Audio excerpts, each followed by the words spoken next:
Hey everybody, this is Chris with PhoneArena, and today we'll be talking about all the awesome Chinese phones. The thing to remember about Chinese phones is that they offer... Wait. Are we gonna talk about how awesome Chinese phones are? Yeah? Well, my name is Victor and I don't agree. I think that Chinese phones still have a way to go, and there are much better brands out there, brands that you've actually heard of that can offer great performance. So you're trying to tell me that they didn't win the race to the bottom? I mean, you can buy a $130 worth of smartphone that has a quad-core processor, 720p display, and so on and so forth. So you can buy such an affordable smartphone, but it's not any good. It lags, it doesn't have a great camera. It doesn't lag. I mean, it lags if you're using a Snapdragon 800, but it doesn't lag if you want to be Okay guys, so we have a couple of smartphones by Chinese smartphone makers. These ones are by Lenovo, and we'll take a look at them and explore all the pros and cons, and we'll try to tell you, are they worth buying? Or should you look at well-known brands? So let's go. Okay guys, so what are Chinese smartphones? Well, the overwhelming majority of Chinese smartphones are actually extremely affordable devices. They're very cheap. You can find some for even less than $100. And of course, you can't expect much of a quality at that price point, do you? Well, sure, but there are still phones that are really cheap, like the Xiaomi Red Rice, and there are even more expensive phones that really go into the premium category. So if you think about Oppo and Vivo, and if you look at the K series of Lenovo, you can actually see that it's not all about cheap smartphones, and there's actually some pretty nice products out there.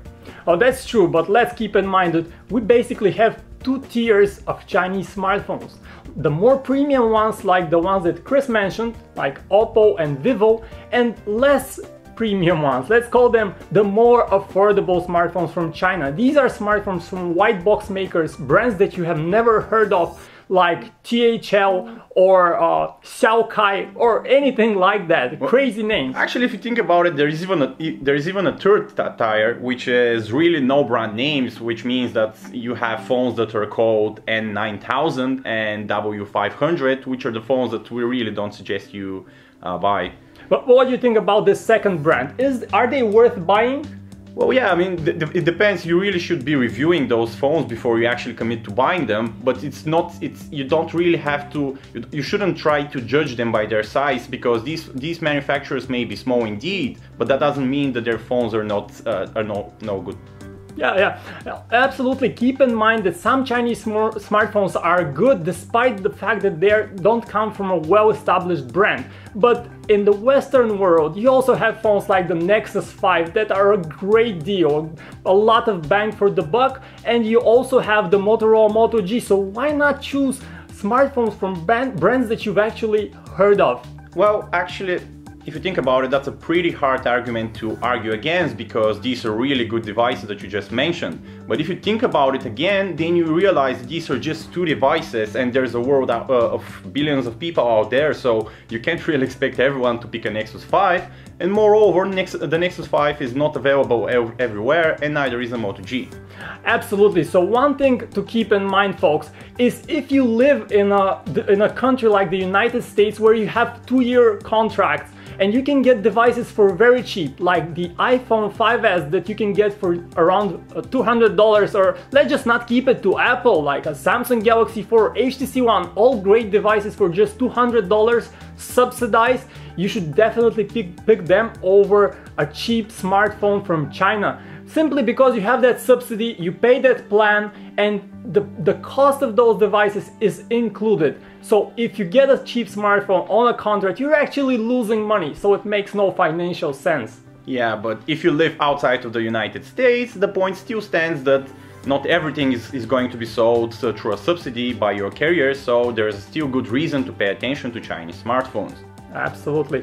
Alright folks, let's talk connectivity. This is an issue for a lot of people who are trying to buy a Chinese smartphone, because these frequencies and network standards are really confusing for most people. There are a few key points that you need to keep in mind. For starters, China has its own standard for 3G connectivity, which is called TD-SCDMA, which means that it's basically the phones that run with this kind of network mode are not going to work pretty much anywhere else. But you need to remember that one carrier in China called China Unicom supports the LCDMA standard, which is much more popular, especially in Europe. So if you're looking to buy a Chinese smartphone, you should be looking for LTE enabled smartphone. Okay folks, the most important thing to keep in mind if you live in the United States is that Chinese smartphones do not support 4G LTE connectivity. If you're using 4G LTE on Verizon, AT&T, T-Mobile, Sprint, it won't work in the United States if you get a Chinese smartphone. Otherwise, as Chris said, most Chinese smartphones actually do support 3G bands. You just need to be a little careful when you pick them and make sure they support the exact same frequencies as your carrier. Okay folks, the last thing that you need to keep in mind is performance. Most Chinese smartphones are known to ship with a MediaTek system chip. This is a Chinese-made system chip that is found in most devices and allows to keep the price really bottom low.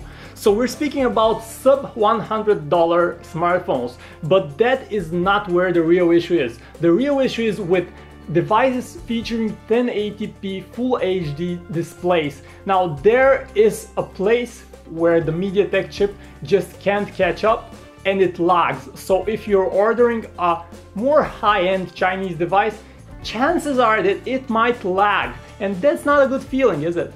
No, definitely not. But if you think about it, MediaTek just came out with a new generation of chips which are more than capable of handling 1080p. Sure, you're not going to be experiencing blazing fast speeds like if you have a Qualcomm Snapdragon 800, but these are still plenty adequate if you think about the price. So the things that you need to keep in mind is, do not expect to get the same kind of bleeding edge performance out of a phone that costs under 200 bucks, sorry. Okay folks, so that's pretty much a wrap up. We have the pros and the cons of Chinese smartphones and we want to know what you think about them. Would you buy a Chinese smartphone? Why or why not? Make sure to head to PhoneArena to see our more detailed coverage. And thank you for watching. This was Victor and Chris. Thanks for watching.